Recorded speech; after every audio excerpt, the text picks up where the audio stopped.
दोस्तों नमस्कार।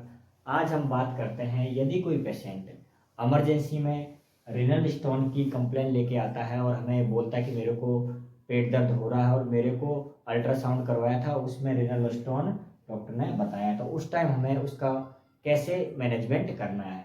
दोस्तों, जो पेशेंट रीनल स्टोन के साथ में आता है उसको सीवियर फ्लैंक रीजन से पेन होता है और वो फ्लैंक रीजन से पेन आपको एंटीरियर पोर्शन एब्डोमेन की तरफ आता है। तो ऐसी कंडीशन में दोस्तों पेन के साथ साथ में पेशेंट को नोजिया वोमिटिंग की भी कंप्लेन होती है। तो सबसे पहले जैसे ही हमारे पेशेंट इमरजेंसी में आता है तो उसको इंजेक्शन एमसेट 1 एम्पुल आईवी लगाना है।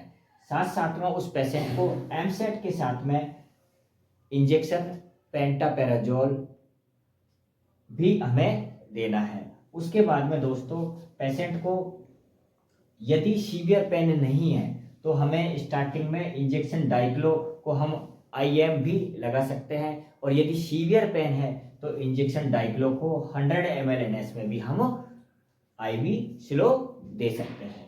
यदि पेशेंट बहुत ज़्यादा सीवियर पेन के साथ आ रहा है तो उस कंडीशन में हमें सबसे पहले इंजेक्शन एमसेट और पेंटापेराजोल के बाद में उस पेशेंट को इंजेक्शन ट्रेमाडोल 1 एम्पुल को 100 ml NS में मिक्स करके स्लो आईवी लगाना है।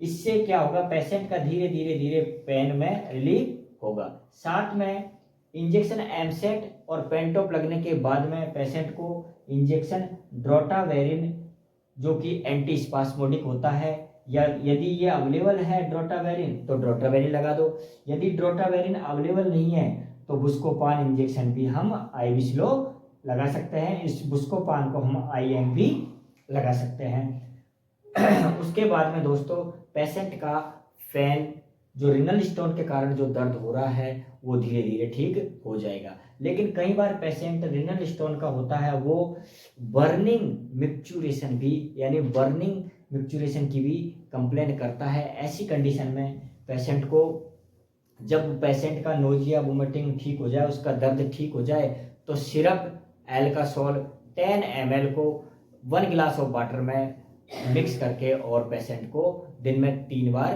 पिला सकते हैं। उससे उसके यूरिन का पीएच मेंटेन हो जाएगा और पेशेंट को बर्निंग मिक्चुरेशन वाली जो कंडीशन है उसमें आराम मिलेगा। और पेशेंट को हाई फ्लूइड इनटेक के लिए भी हमें एडवाइस करना चाहिए। उससे क्या होगा कि पेशेंट का हाइड्रेशन लेवल मेंटेन हो जाएगा। तो इस तरह से हम इमरजेंसी कंडीशन में पेशेंट का रीनल स्टोन के पेशेंट का ट्रीटमेंट कर सकते हैं दोस्तों। और this is for knowledge. Thank you.